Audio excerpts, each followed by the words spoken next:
नमस्कार, मैं रवीश कुमार हूं।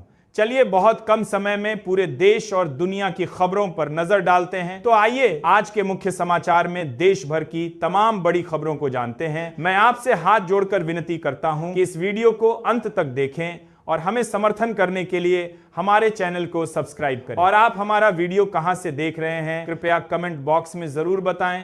दिल्ली के लाल किले के पास हुए विस्फोट मामले में मंगलवार को ईटीएस और जम्मू कश्मीर पुलिस ने लखनऊ में एक महिला डॉक्टर के घर पर छापा मारा, जिसका संबंध फरीदाबाद में पकड़े गए आतंकी मॉड्यूल से है। गिरफ्तार आतंकी मुजम्मिल की गर्लफ्रेंड शाहीन को भी गिरफ्तार जा चुका है। दिल्ली के लाल किले के पास सोमवार शाम एक जोरदार धमाका हुआ, जिससे कई गाड़ियां आग की चपेट में आ गईं। इस हादसे में अब तक 9 लोगों की मौत हो चुकी है और 20 लोग घायल हैं। मामले की जांच कर रही दिल्ली पुलिस को मंगलवार सुबह तक कई बड़े सबूत मिल चुके हैं। इस घटना के तार के फरीदाबाद से भी जुड़ रहे हैं। इसके लिए सिकई में दिल्ली के लाल किला मेट्रो पार्किंग में हुए ब्लास्ट के बाद आतंकी डॉक्टरों का कनेक्शन सामने आया है। इस हमले में डॉक्टर आदिल अहमद, मुजम्मिल शकील और उमर मोहम्मद का नाम आ रहा है। मुजम्मिल के कमरे से भारी मात्रा में विस्फोटक बरामद हुआ। डॉक्टर शाहीन पर मुजम्मिल को कार उपलब्ध कराने का आरोप है। पुलिस ने मस्जिद के इमाम को भी हिरासत में लिया है।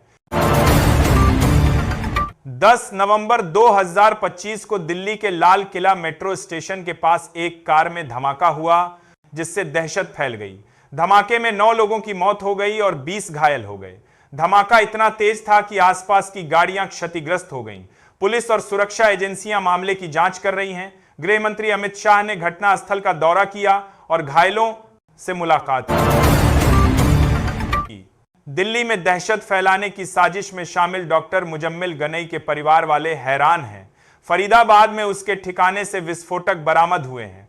भाई आजाद शकील ने कहा कि उन्हें पता ही नहीं था कि वह आतंकी बन गया। उन्होंने हमेशा देश के लिए काम किया है और पत्थरबाजों के पत्थर खाए हैं। वह मानवता में विश्वास रखता था। बहन की शादी के लिए आया था, जो गिरफ्तारी के बाद स्थगित हो गई। दिल्ली के लाल किले के पास हुए आतंकी हमले पर पीएम मोदी ने दुख व्यक्त किया। उन्होंने कहा कि इस ब्लास्ट से पूरा देश हिल गया है और साजिशकर्ताओं को बख्शा नहीं जाएगा। पीएम मोदी ने कहा कि दोषियों को कड़ी सजा मिलेगी और जांच एजेंसियां मामले की तह तक जाएंगी। वर्तमान में पीएम मोदी भूटान की यात्रा पर हैं। लाल किले के सामने हुए धमाके के बाद दिल्ली हाई अलर्ट पर है। इसे एक आतंकी हमला घोषित किया गया है, जिसमें 12 लोगों की मौत हुई है। रक्षा मंत्री राजनाथ सिंह ने दोषियों को कड़ी सजा देने की चेतावनी दी है। जांच एजेंसियां मामले की पड़ताल कर रही हैं।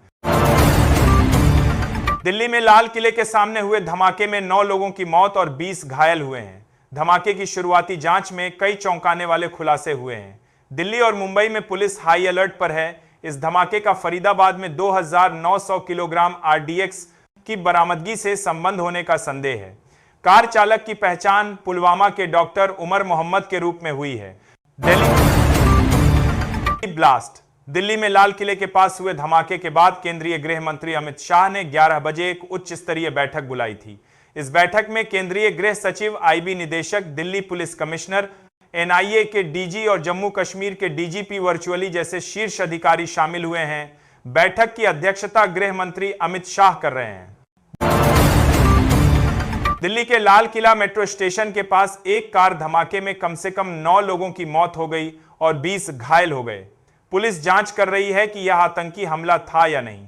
धमाके में इस्तेमाल हुई कार का मालिक पुलवामा का रहने वाला है, जिससे मामले में एक नया मोड़ आया है।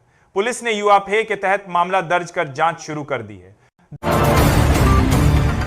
बेंगलुरु की परपपना अग्रहारा सेंट्रल जेल में कैदियों को वीवीआईपी सुविधाएं मिलने के वीडियो के बाद 2 अधिकारियों को बर्खास्त कर दिया गया है। गृह मंत्री ने खामियां स्वीकारी और उच्चाधिकार प्राप्त समिति गठित की गई है।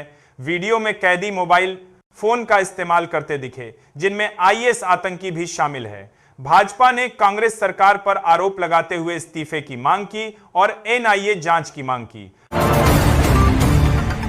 बिहार विधानसभा की 243 सीटों के लिए बिहार में 2 चरणों मतदान हुआ। पहले फेज की वोटिंग 6 नवंबर को और दूसरे फेज की वोटिंग 11 नवंबर को हुई। नतीजे 14 नवंबर को आएंगे। एग्जिट पोल के नतीजे भी सामने आ गए हैं। सभी एग्जिट पोल में एनडीए की सरकार बनती दिख रही है। एग्जिट पोल में महागठबंधन को बड़ा झटका लगा है।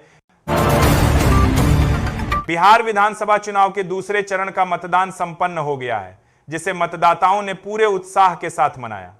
मतदान के बाद उंगली पर लगा निशान स्याही लोकतंत्र की ताकत दिखा रहा है। युवाओं, महिलाओं और वरिष्ठ नागरिकों ने लंबी कतारें लगाकर अपना योगदान दिया।